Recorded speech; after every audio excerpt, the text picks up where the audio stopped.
I will make this a series of messages every Sunday morning because I don't think I could be able to finish that in 25 minutes. So today, we're going to start studying something very, very relevant and important that we should know. Revelation chapter 6, verses 1 to 8.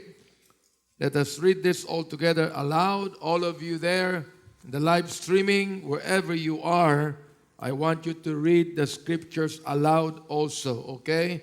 I might not hear you, but God does. All right, so beginning verse number 1, ready, go. And I saw when the Lamb opened one of the seals, and I heard as it were the noise of thunder, one of the four beasts saying, Come and see.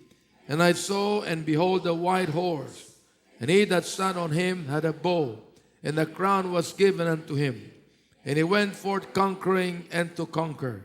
And when he had opened the second seal, I heard the second beast say, Come and see. And there went out another horse that was red, and power was given to him that sat thereon to take peace from the earth, and that they should kill one another. And there was given unto him a great sword. And when he had opened the third seal, I heard the third beast say, Come and see. And I beheld, and lo, a black horse, and he that sat on him had a pair of palaces in his hand. And I heard the voice of the beast and the fourth beast say, A measure of wheat for a penny, and 3 measures of barley for a penny. And see thou hurt not the oil and the wine. When he had opened the fourth seal, I heard the voice of the fourth beast say, Come and see. And I looked, and behold, a pale horse, and his name that sat on him was Death, and hell followed with him. And power was given unto them over the fourth part of the earth, to kill with sword, and with hunger, and with death, with the beasts of the earth. Shall we pray? Heavenly Father, thank you, Lord, for this time. Thank you for giving us the opportunity, Lord, to be able to preach your word again. I pray now that you would make everyone attentive to your word, whether they be in this auditorium or in our congregations and care stations or where they are right now in their own homes. I pray that they would listen and be attentive, that your Holy Spirit, their God, will speak to everyone's heart today. Thank you, Father God, so much for this opportunity. In Christ's name we pray. Amen. Amen. You may be seated. I think I preached this about 35 years ago or 30 years ago. The message is entitled, The Four Horses of the Apocalypse. The four horses of the Apocalypse, or the four horses of the book of Revelations. Now, let me just introduce the subject matter to you today. This chapter I've read to you is not yet applicable in our time. These four horses shall appear in the tribulation period after the rapture of the saints, as symbolical to the four catastrophes. Now take note, to the four catastrophes that are bound to happen.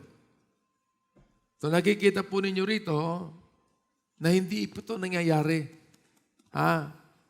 Pero binibigyan na po tayo ng sample ng mangyayari ngayon sa ating kapanahunan. Okay. Mamaya, mauunawaan nyo kung bakit. Alright?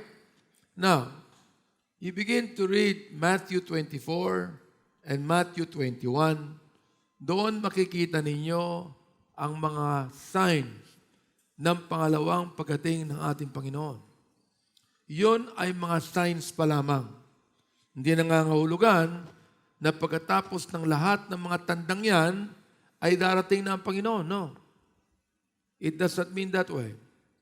But all of the signs will be happening before the Lord Jesus Christ comes back. Now, inuunahan na po natin. We're advancing now. Okay? So, ang pinag-uusapan natin ngayon ay ang 4 na kabayo sa Book of Revelation. The 4 beasts. Na ito ay papasok sa tribulation period. Wala pa tayo sa tribulation period. Okay? Sapagkat ang unang mangyayari ay yun munang rapture na tinatawag. Now, sinabi ko sa aking mga preachings in the past, no? Hindi tayo post-trib, hindi rin tayo mid-trib, no? I am more convinced that the Lord Jesus Christ or the rapture will take place before the tribulation comes. Pero kinakailangan maunawaan ninyo na dalawa ang tribulation period. Meron tinatawag na unang 3.5 years ng tribulation period ay hindi po talaga ito tribulation. Bakit? Sapagkat ito ay pagpapakilala sa Antichrist. Natin ninyo pagpapakilala sa Antichrist. Alright? Ang talagang tribulation ay mangyayari sa pangalawang bahagi. Sapagkat yung 7 taon ng tribulation ay pinaghati sa dalawa. The first 3.5 years and the second 3.5 years. The first 3.5 years would be peace. Fake peace. Bakit fake peace? Well, sapagkat lahat po ng ayaw makinig sa Antichrist, papatayin yan. Lahat po yan. Papatayin yan. Okay? And millions will be killed. Who are those millions? Believers. Yung mga maliligtas sa pagsimula ng tribulation period, pagdating ng ating Panginoon. Alalahanin nyo na dalawa ang segment ng second coming of Christ. Okay? The first segment of the second coming of Christ is the rapture, where Christ will come for His saints. The second segment is the real second coming of Christ after the tribulation period. Yun na yung pagbaba niya doon sa Mount of Olives. Yun na yung lahat tayo ay kasama niyang bababa.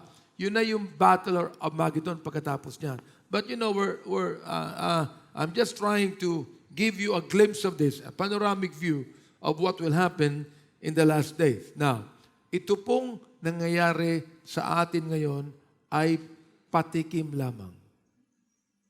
What does it mean? It will be worse. Do you hear me? It will be worse. Now, so we are not in the tribulation yet. And true believers will not go through the tribulation. Yung mga believers po ngayon, yung mga sumampalataya sa ating Panginoon ngayon ay hindi papasok sa tribulation period. Why?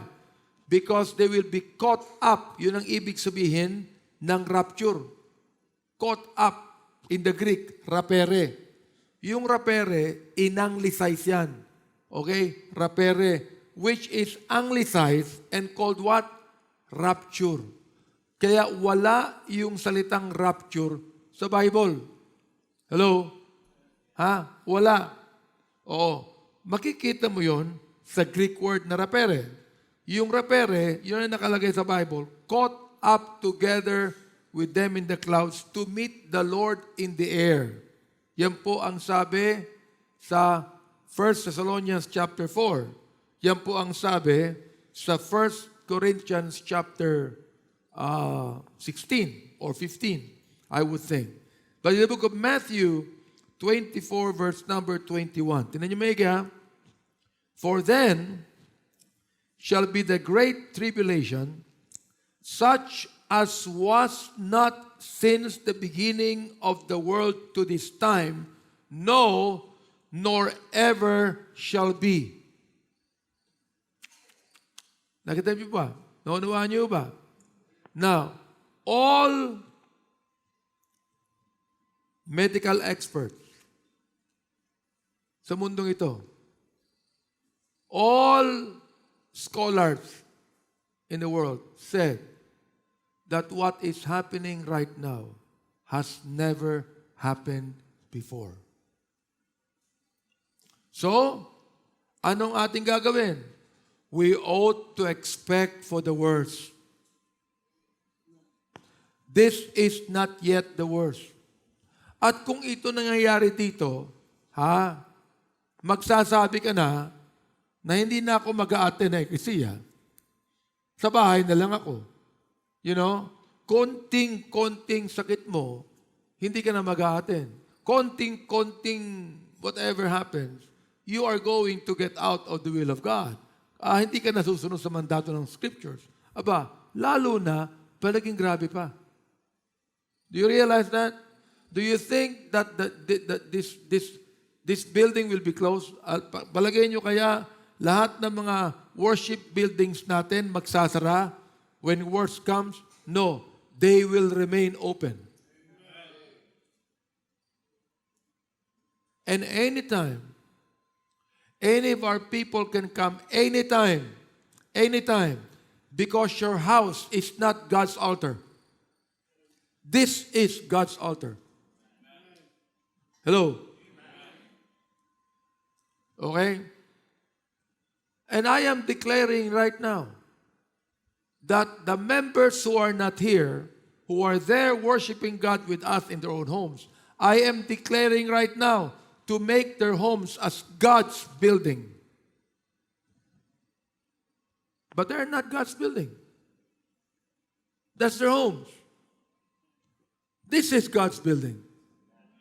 And by the way, you are God's building. All right?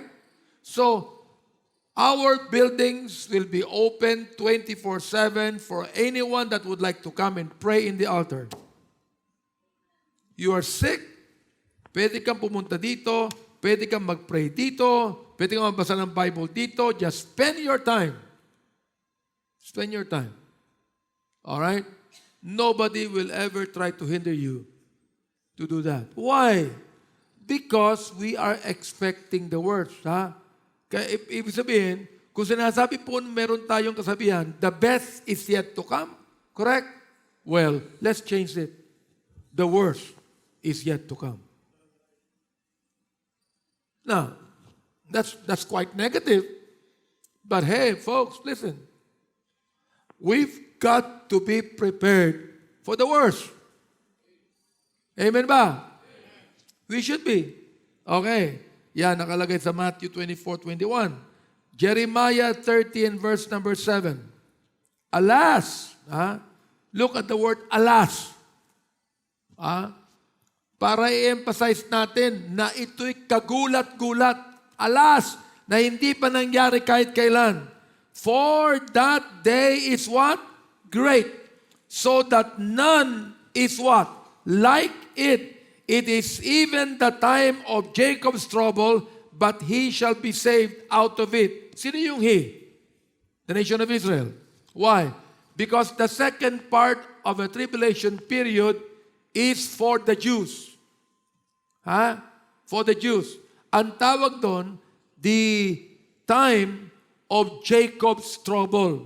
Yan ang second part ng tribulation period. Ibig sabihin lamang yan, lahat ng mga Gentile na katulad natin na masisave sa unang bahagi ng tribulation period ay wala na sa pangalawang tribulation period sapagkat mga Hudyo na ang may iwan doon. Alright.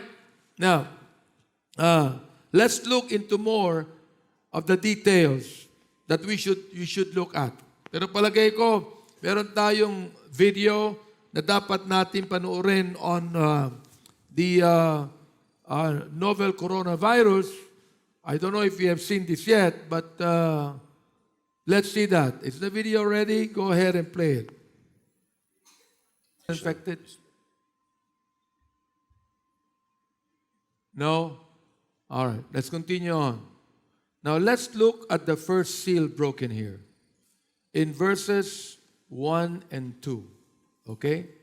Verses 1 and 2. And I saw when the Lamb opened one of the seals, and I heard, as it were the noise of thunder, one of the four beasts saying, Come and see. And I saw, and behold, a white horse, and he that sat on him had a bow, and a crown was given unto him, and he went forth conquering and to conquer. Now, what is the meaning of the white horse? Anong ibig sabihin ng white horse na yan? The white horse is the Antichrist.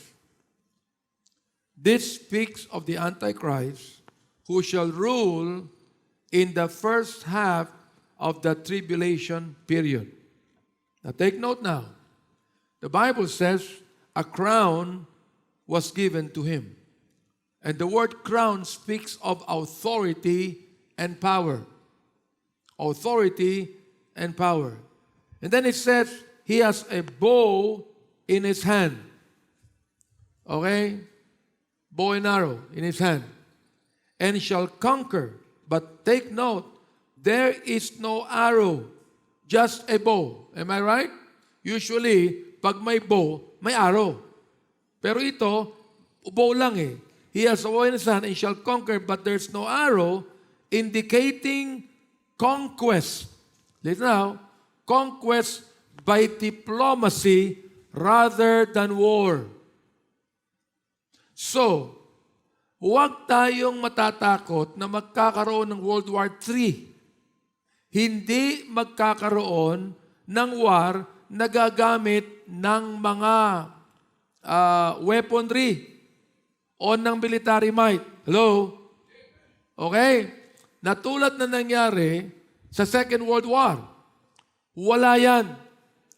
Please take note, the Bible says na itong Antichrist na ito will have authority, he will have power, he has a bow in his hand. It means he will conquer the world not by war, but by diplomacy. And take note, this virus is war. It is not a war being fought militarily, not a war being fought with weaponry, but a war that can be fought by diplomacy. Naunawaan niyo ba? By diplomacy. No blood will be shed because cannons and guns and nuclear warfare were used. None of those things. Kaya ako, kinatigan ko ang abrogation ng Visiting Forces Agreement. Ano yung Visiting Forces Agreement o VFA? Yan yung agreement na ginawa ng Pilipinas and the USA. Alright? Na sila ay magkakaroon ng military practice sa Pilipinas, that meron pang mutual defense treaty na sinasabi that at the time of war, that the USA will defend the Philippines from any aggressor. You know what I'm saying? So, ang mga nagsasabi, bakit inabrogate? Bakit tinanggal ang VFA? Bakit tinanggal ang mutual defense treaty? O yung EDCA, baka sugurin tayo ng China. Hindi mangyayari yan. I'm holding my Bible and I'm telling it to you right now. There will not be wars that will be fought militarily at this time. Kaya, yung mga takot sa China, yung mga takot sa Russia, come on, that will not happen. Why? Because when the Antichrist comes, he will conquer the world with diplomacy. And listen here. Listen, and you listen well right now. If this virus will not be contained by any leader of the free world, listening to me here? And this is becoming global. 121 countries are now involved in this coronavirus. All right? Out of 185 countries, 121 na. Do you think that this can be fought By the military war? No. Do you think this can be fought by weaponry? No. This can only be fought by diplomacy. At gusto kong sabihin sa inyo, pag naging entirely global ito, at walang sino mang magsasabi na, ito na, the Antichrist is the only one who can declare and contain this virus. Do you realize that? Hey, do you realize that? That's why I want you to prepare. Come on. Say amen to this. Nakikinig ba kayo? Say amen to this. Now, I'm not trying to project that the Lord Jesus Christ will come. No. I am just trying to tell you this is one example of what can happen. Diplomacy na, hindi digmaan. Alright. 2 Thessalonians chapter 2 and verse number 3 and 4. Ito Let no man deceive you by any means, for that day shall not come, except there come a falling away first. Ano yung falling away first? In one word. Preachers, in one word, ano yung falling away first? Apostasy. Sinong tinutukoy sa apostasy? Sino rin yung tinutukoy? Gobyerno ba? Hindi. Sino? Churches. Katulad nito. Alright? Na kapag nagkakaroon ng ganitong salot, nagkakaroon ng ganitong plague, anong ginagawa ng mga churches? Huwag na tayo mag-service. Sa bahay na lang tayo mag-pray.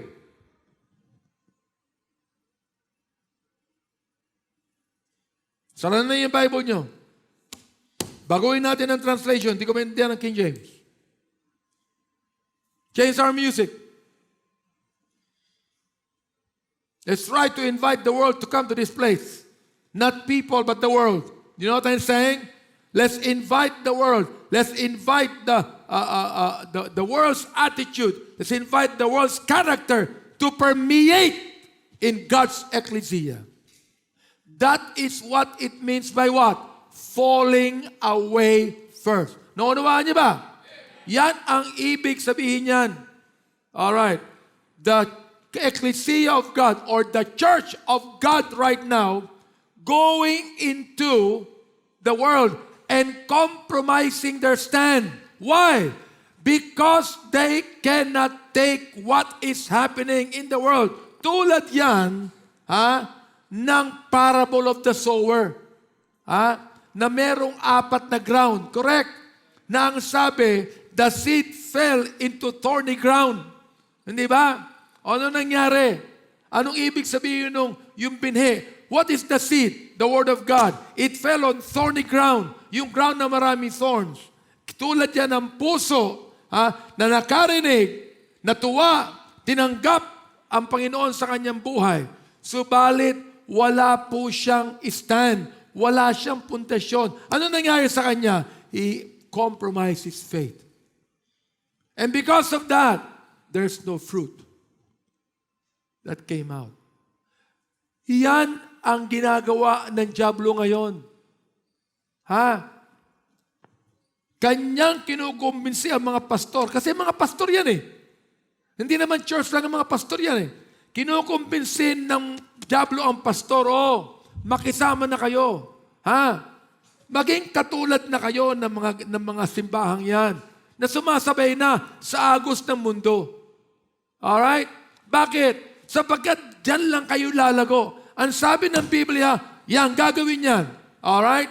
Magkakaroon ba ng bunga pa ang church? Wala na. Bakit? Wala ka ng witness Wala ka ng example You know what I'm saying? Today, sa dami ng mga nagsasabing Kristiyano, sino pa talaga ang magsasabi siya ligtas na nagbagong buhay niya? Na ipinapakita ng pagbabago ito sa salita ng Diyos. Yun ang ibig sabihin ng falling away first. Kaya ako, nag-iingat ako eh. Ngayon, tinan nyo iniimbita na ako ng evangelicals. Iniimbita na ako ng charismatic. Welcome na ako sa kanila. Why? Because of the success we had in the National Baptist Day. Do you realize that? Where 8,000 people came for the first time in 120 years. Nagsama-sama ang lahat ng klase ng mga Baptist sa Pilipinas. Modernist Baptist, Baptist na are not with us in the King James, Baptists are not with us in the music, Baptist na, in a modern way. Basta't naniniwala ka ng salvation by grace through faith. Okay yun. So, a lot of Protestant and evangelical and charismatic pastors think the reason I did that is because I am now willing to compromise. Hear me out. No, I am not. Hear me out. No, I am not.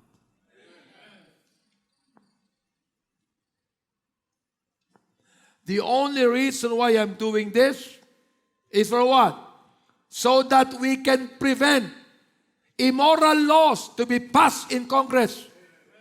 So that we can prevent what the president is doing against God and against morality and against our freedom. The president saying that he will not stop Pogo is wrong.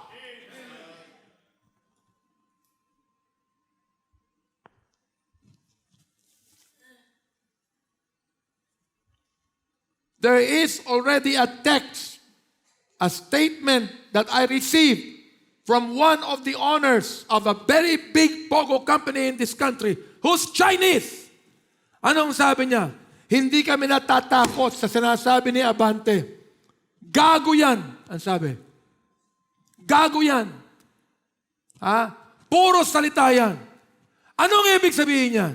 The next text would be, papatayin namin yan. Folks, nabuhay na ako ng ganyan na matagal na panahon. Nabuhay na ako ng ganyan nung araw. Alright? Na meron ako mga threat. Hindi na ako bago dyan. At gusto kong sabihin sa inyo, mas exciting ang buhay ko kapag nakakakita ko ng mga tao na nasaktan sa sinasabi ko. You think that even that Chinese that holds some of the congressmen in his own hands because they are in his payroll, even senators, even generals, can contain me? No, he cannot. Kaya iniipon ko ang mga naniniwala sa moral revolution. Iniipon ko lahat ng mga naniniwala sa spiritual transformation ng bansang ito. Do you know why? Because I do not want this country to be a goat nation. I want this nation to be a sheep nation that will enter in the millennial reign of Christ as the Philippines that we know of today. A lot of people don't even realize that. I only have one life to live, folks. Only one life will soon be passed. Only what's done for Christ will last. And I'm going to stand on that. I don't even care what happens to me.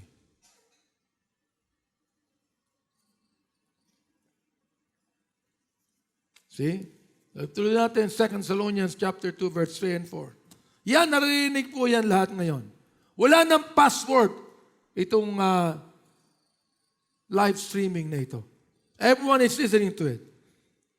Except there come what? A falling away first. And then what happened? And that man of sin will be revealed, the son of perdition. Sino yun? The Antichrist.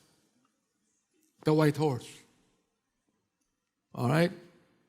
Verse 4, who opposeth and exalted himself above all that is called God, or that is worshipped, so that he, as God, seated in the temple of God, showing himself that He is what? God. That is still future. Hindi pa yan nangyayari ngayon. Kahit sino ang Pilipinong smart aleck na magsasabi na siya na ang Diyos, hindi pa yan. Arte naman niya, ginagawa niya kanyang sariling Antichrist. Hindi ho Pilipino ang Antichrist. I kind of believe that the Antichrist will be both Arab and Jew. Kailangan yun eh. Kailangan siya maging Hudyo and Arab. Maaaring ang kanyang tatay, Arab. Ang kanyang nanay, Hudyo. Maaaring vice versa. You know what I'm saying? Why? Because hindi ang makikinig, ang gagawin ng Antichrist, unang-una, i-reconcile niya ang Arab at saka ang Jews. Yun ang una eh. Oh. Hindi Amerika at Pilipinas. Oh, ito pa. Hindi rin Amerika at China. But it is first reconciling Israel and the Arab nations. Oh, pag na-reconcile na ang Israel and the Arab nations, you know what happened? Peace will come in this land. Papakinggan na siya. Alright? Oh. Revelation 13, verse 3 and 4. And I saw one of his heads as it were wounded to death. Ito tinan nyo maigi Ito, napaka-ganda nito. And his deadly wound was what? Healed. And all the world wondered after the beast. Ano yun? That the Antichrist has the power to heal.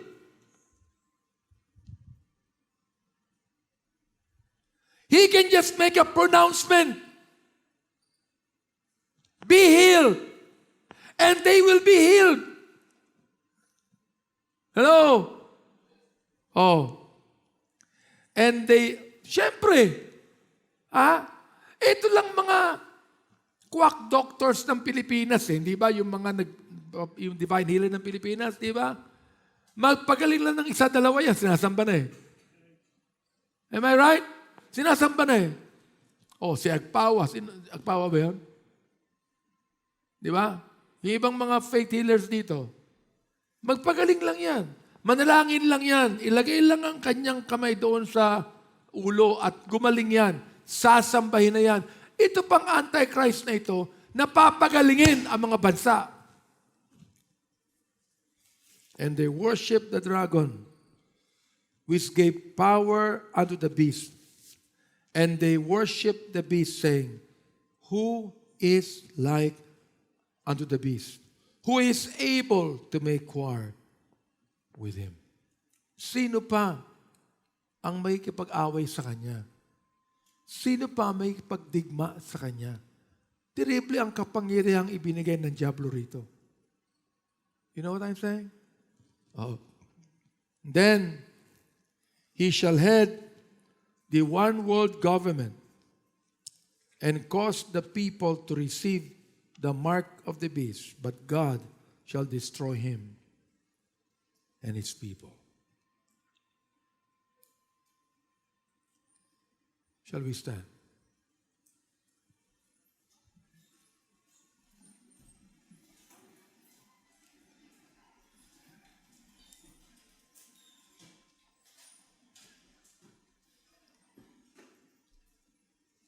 I'm stopping this because it's past 10 o'clock.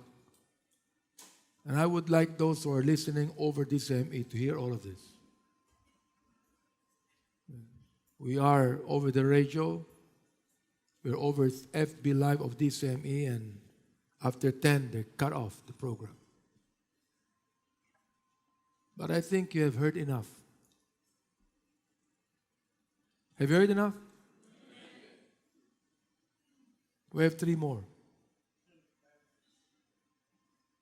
And I think hearing the first seal, the white horse appearing, would make us to realize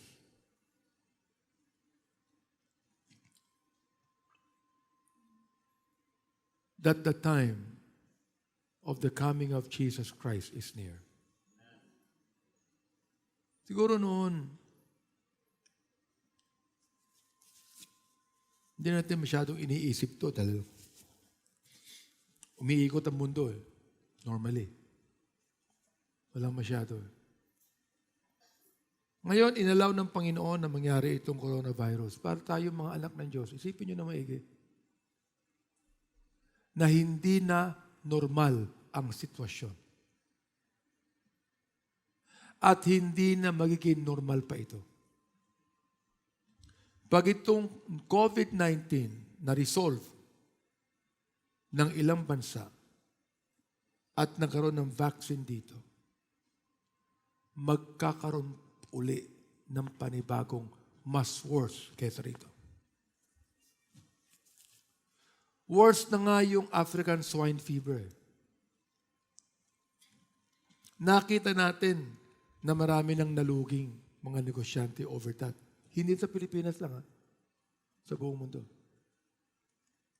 Now, do you think that's the reason why the president just said community quarantine? Because if he pronounces this to be a lockdown, folks, tapos ang Pilipinas economically.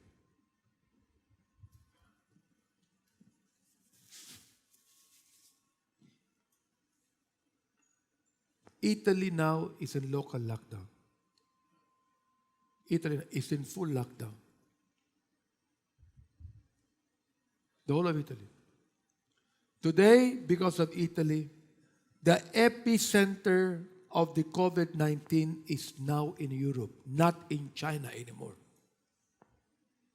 It's now in Europe.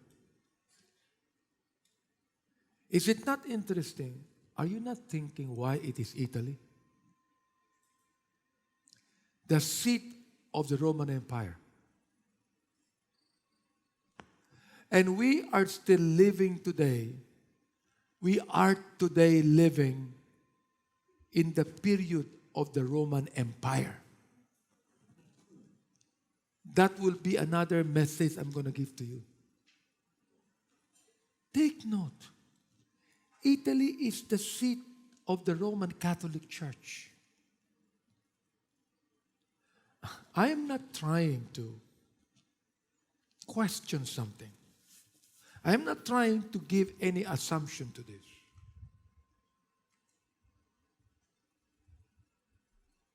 But I'm just asking, why Italy? Why? Why the nation where Rome is located? And there is another message I gave on Rome many years back. To be the ecclesiastical Babylon. Many of you will not understand it now until I preach it.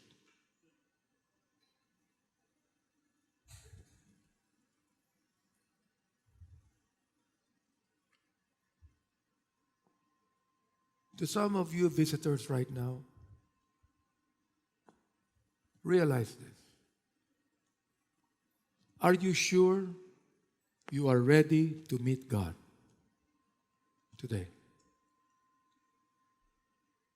If you are not sure, make it sure today, because the Bible has the antidote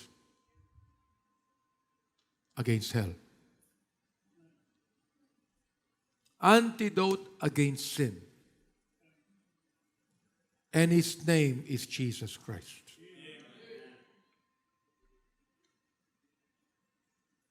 If you have not yet experienced sin today, you can. Kung hindi niyo pa naranasan na maligtas at tanggapin ng Panginoon sa buhay mo, ngayon ang pagkakataon. Manalangin ako Bibigay tayo ng kaunting invitation sa inyo. Kapag ikaw ay nagpunta sa harapan, pupunta ka lang dito, tatayo ka sa harapan ko. Kakausapin kita. Hindi na kayo magka-counsel sa kanila. At kung nais mong tanggapin ng Panginoon sa buhay mo, pwede kang samahan ng member naming pumarito. Or you can come on your own. Sa puso mo, nais mong sabihin, Pastor, wala po akong katiyakan na ako'y ligtas. Wala akong katiyakan na ako ay pupunta sa langit. Wala akong katiyakan na si Kristo'y darating para sa akin. Nais ko magkaroon ng katiyakan yan.